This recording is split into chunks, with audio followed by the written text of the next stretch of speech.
Bismillahirrahmanirrahim. Assalamualaikum warahmatullahi wabarakatuh. Pada kesempatan ini, saya Putri Paransucia akan menjadi moderator pada presentasi mata kuliah Micro Teaching, materi keterampilan membuka pelajaran. Keterampilan membuka pelajaran dibagi menjadi 4. Yang pertama, menarik perhatian siswa. Yang kedua, membangkitkan motivasi. Yang ketiga, memberikan acuan. Dan yang terakhir, membuat kaitan. Berikut adalah anggota kelompok 1 yang pertama. Hai teman-teman, perkenalkan, nama saya Nurul Sakinah, NIM 188240008, akan menyampaikan materi bagian 1 mengenai menarik perhatian siswa. Bismillahirrahmanirrahim. Pada kesempatan ini, saya akan menjelaskan mengenai keterampilan membuka pelajaran atau biasa disebut dengan set introduction, di mana dalam mengawali proses pembelajaran yang paling sering dilakukan oleh seorang guru adalah seperti mengisi daftar hadir, menertibkan siswa, atau sekedar menyuruh mereka untuk berdoa, menyiapkan alat tulis, dan buku pegangan. Namun, hal tersebut belum termasuk ke dalam set introduction. Mengapa demikian? Karena belum tentu dapat meningkatkan minat siswa dalam melakukan kegiatan pembelajaran. Nah, apa itu set introduction atau keterampilan membuka pelajaran?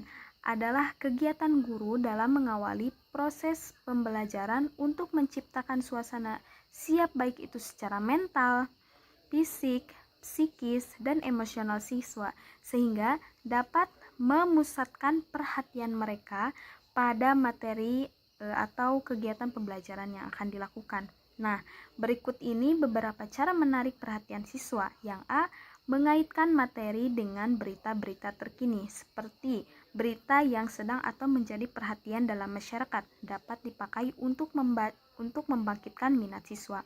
Karena biasanya siswa-siswa pada kelas tinggi mereka cenderung suka membaca, seperti membaca buku, majalah, koran, dan lain sebagainya, mendengarkan radio atau melihat berita dan lain sebagainya. Dan mereka itu cenderung mempunyai perhatian pada banyak hal. Berbeda lagi dengan siswa pada kelas kecil, mereka biasa menanggapi kejadian-kejadian yang berkaitan dengan sekolah atau yang berkaitan dengan permainan mereka. Nah, jadi guru dapat membangkitkan minat siswa dengan mengaitkan berita-berita tersebut dengan materi yang akan disampaikan tentunya. Yang B, menyampaikan cerita. Nah, pada bagian ini biasanya yang paling disukai oleh siswa, di mana sebuah cerita yang sesuai atau relevan dengan materi yang akan disampaikan dan menggunakan metode yang baik akan membangkitkan minat siswa terhadap pelajaran. Nah, cerita dari kehidupan sehari-hari merupakan pilihan yang baik untuk menarik minat dan menanamkan sebuah kebenaran pada mereka. Yang C, menggunakan alat bantu atau media. Nah, alat bantu atau media yang dapat digunakan yaitu misalkan media gambar, lukisan, model skema, benda, atau alat peraga yang relevan dengan materinya akan disampaikan. Yang D, memvariasikan gaya mengajar. Nah, misalkan pada satu kesempatan guru memilih posisi mengajar berada di depan kelas, berada di belakang kelas, atau berada di antara atau tengah-tengah mereka. Jadi jangan cenderung terlalu sering duduk karena biasanya akan membuat siswa lebih mudah bosan atau jadi kegiatan pembelajaran itu lebih canggung. Yang E, menyinggung tentang tugas-tugas yang dilakukan oleh siswa. Nah, seperti kita ketahui pada umumnya manusia itu lebih tertarik dengan aktivitasnya sendiri. Oleh karena itu, usahakan untuk membahas pekerjaan rumah siswa terkait mata pelajaran yang berhubungan di awal pelajaran, di mana kegiatan tersebut dapat meningkatkan minat siswa untuk memulai pelajaran. Nah, jangan lupa untuk menyatakan penghargaan atas usaha siswa karena telah belajar di rumah. Yang terakhir, yang F, mengandaikan persoalan. Nah, persoalan-persoalan yang disampaikan dalam pelajaran hendaknya merupakan hal-hal yang biasanya terjadi dalam kehidupan siswa. Nah, persoalan-persoalan tersebut harus disesuaikan sehingga mengarah pada pelajaran yang akan disampaikan. Mungkin itu yang bisa saya sampaikan. Sekian, terima kasih. Hai teman-teman, nama saya Putri Paransucia, NIM 188220005. Saya akan memaparkan materi yang kedua, yaitu membangkitkan motivasi. Nah, sekarang yaitu materi yang kedua, yaitu membangkitkan motivasi. Membangkitkan motivasi dapat dilakukan dengan berbagai cara. Yang pertama, memberikan kehangatan dan menunjukkan sikap antusias. Nah, sikap seorang guru bisa menentukan bagaimana siswa itu akan belajar dengan baik atau tidak. Nah, maka dari itu guru harus bersikap ramah, antusias, bersahabat, penuh keakraban dan kelembutan. Itu akan membuat siswa senang dan nyaman ketika belajar dengan guru tersebut. Nah, ketika hal itu terjadi, maka siswa akan benar-benar akan belajar dengan baik ketika pembelajaran itu dimulai.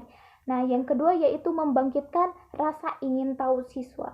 Nah, guru harus memberikan rangsangan-rangsangan kepada siswa untuk agar siswa tersebut mencari tahu apa yang sebenarnya terjadi.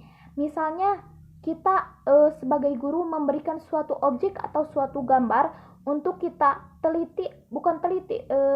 kita pahami apa yang sebenarnya di foto itu tersebut terjadi, atau kita bisa menceritakan suatu peristiwa atau kejadian-kejadian yang relevan dengan materi tersebut. Itu akan membuat siswa berpikir kritis dan mencari tahu apa yang sebenarnya terjadi dan bagaimana itu bisa terjadi. Nah, dan yang terakhir, mengemukakan ide yang bertentangan. Guru akan memberikan ide-ide yang bertentangan yang tidak sesuai dengan kejadian yang sebenarnya. Itu akan membuat siswa untuk berpikir kritis dan belajar dan akan mencari tahu apa yang sebenarnya terjadi. Selanjutnya, anggota yang ketiga. Bismillahirrahmanirrahim. Hai teman-teman, perkenalkan nama saya Rahma Salamah Nur Ajijah, NIM 188240003, akan memaparkan materi ketiga, yaitu memberi acuan. Bismillahirrahmanirrahim. Materi selanjutnya yaitu memberi acuan. Memberi acuan dapat diartikan sebagai usaha untuk mengemukakan secara spesifik dan singkat serangkaian alternatif yang memungkinkan siswa memperoleh gambaran yang jelas mengenai hal-hal yang akan dipelajari dan cara yang hendak ditempuh oleh siswa dalam mempelajari materi pelajaran. Untuk itu, ada 3 usaha yang dilakukan oleh guru. Yang pertama, menjelaskan tujuan pembelajaran. Yang kedua, menyampaikan garis besar pembelajaran. Dan yang ketiga, menjelaskan langkah-langkah kegiatan pembelajaran. Nah, untuk yang pertama, menjelaskan tujuan pembelajaran. Pada awal pembelajaran, guru perlu menjelaskan tujuan kepada siswa. Penyampaian tujuan pembelajaran berfungsi agar siswa dapat mengetahui arah tujuan pembelajaran yang akan ditempuh. Dengan fungsinya itu, agar siswa terfokus pada satu tujuan yang akan mereka capai. Di samping itu, penyampaian tujuan pembelajaran juga dapat meningkatkan motivasi belajar siswa. Hal ini sesuai dengan pendapat R.W. Dahar bahwa penyampaian tujuan pembelajaran selain dapat memusatkan perhatian siswa, juga dapat meningkatkan motivasi siswa. Maka, jelas tujuan pembelajaran itu semakin besar pula motivasi belajarnya, maka akan lebih siap untuk belajar, dan siswa pun akan lebih mampu mengembangkan kemampuannya. Dan juga, siswa akan mencapai hasil belajar yang lebih baik. Kemudian, setelah itu, menjelaskan tujuan pembelajaran juga, yaitu bisa diambil dari kompetensi dasar yang ada dalam materi tersebut. Kemudian tujuan pembelajaran juga dikaitkan dengan manfaat belajar bagi peserta didiknya. Dan yaitu yang ketiga, tujuan pembelajarannya itu dapat ditulis oleh guru di whiteboard. Kemudian, usaha yang dapat dilakukan yang kedua yaitu menyampaikan garis besar pelajaran. Menyampaikan pokok pikiran atau garis besar pelajaran untuk menarik perhatian siswa sangatlah penting. Penyampaian ini seperti halnya penyampaian tajuk rencana dalam sebuah surat kabar yang dapat menarik perhatian pembaca untuk melihat lebih lanjut tulisan-tulisan yang ada dalam surat kabar tersebut. Garis besar pelajaran juga dapat disampaikan oleh guru dengan lengkap atau hanya ringkasannya saja. Kemudian usaha yang ketiga yaitu menjelaskan langkah-langkah kegiatan pembelajaran. Perhatian siswa akan terfokus dan terarah dalam melakukan kegiatan pembelajaran jika guru telah selesai menjelaskan di awal pembelajaran tentang langkah-langkah kegiatan yang akan dilakukan. Misalnya, guru akan menjelaskan materi yang akan dibahas, kemudian siswa menuliskan pokok-pokok atau hal-hal yang menurut mereka penting untuk dicatat. Kemudian yang ketiga yaitu ada tanya jawab, lalu ada kuis. Nah, memberi acuan di sini pun misalnya bisa merumuskan dengan peserta didik langkah-langkah pembelajaran yang dilakukan atau bisa memperhatikan lembar kerja jika ada. Kemudian mengingatkan batas waktu diskusi, alat bahan yang digunakan, lembar kerja, dan laporan hasil belajar. Kemudian mengingatkan aturan diskusi yang sebelumnya disepakati. Jadi sebelum melakukan diskusi, guru itu menyepakati dulu waktu yang akan dilakukan berapa menit. Kemudian yang terakhir menentukan kelompok diskusi dari kelompok yang sudah dipersiapkan sebelumnya. Anggota yang terakhir kelompok 1. Bismillahirrahmanirrahim. Perkenalkan, nama saya Nadia Nurul Agnia dengan NIM 188210001. Saya akan memaparkan materi tentang membuat kaitan. Bismillahirrahmanirrahim. Di sini saya akan menjelaskan materi tentang membuat kaitan atau mengaitkan pelajaran yang telah dipelajari dengan topik baru. Setiap pelajaran baru yang diajarkan merupakan bagian dari kurikulum yang sudah ditetapkan. Nah, pelajaran itu harus dihubungkan dengan pelajaran-pelajaran lain yang telah dikuasai oleh siswa agar menarik perhatian dan menajamkan pengertian mereka terhadap rangkaian pelajaran tersebut.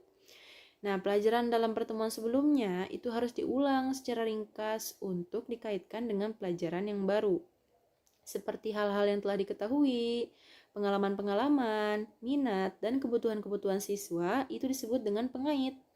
Nah, metode untuk mengaitkan pelajaran yang sekarang dengan pelajaran yang sebelumnya itu harus divariasikan. Berikut adalah contoh usaha guru untuk membuat kaitannya adalah yang pertama, ada meninjau kembali. Nah, kita meninjau kembali seberapa jauhkah materi yang sudah dipelajari sebelumnya yang dapat dipahami oleh siswa dengan cara mengajukan pertanyaan-pertanyaan pada siswa. Selain itu, kita juga dapat pula meminta siswa untuk merangkum inti materi pelajaran terlebih dahulu secara singkat. Kemudian yang kedua atau yang terakhir, yaitu membandingkan pengetahuan lama dengan yang akan disajikan. Nah, hal ini dilakukan apabila materi itu erat kaitannya dengan materi yang telah dikuasai.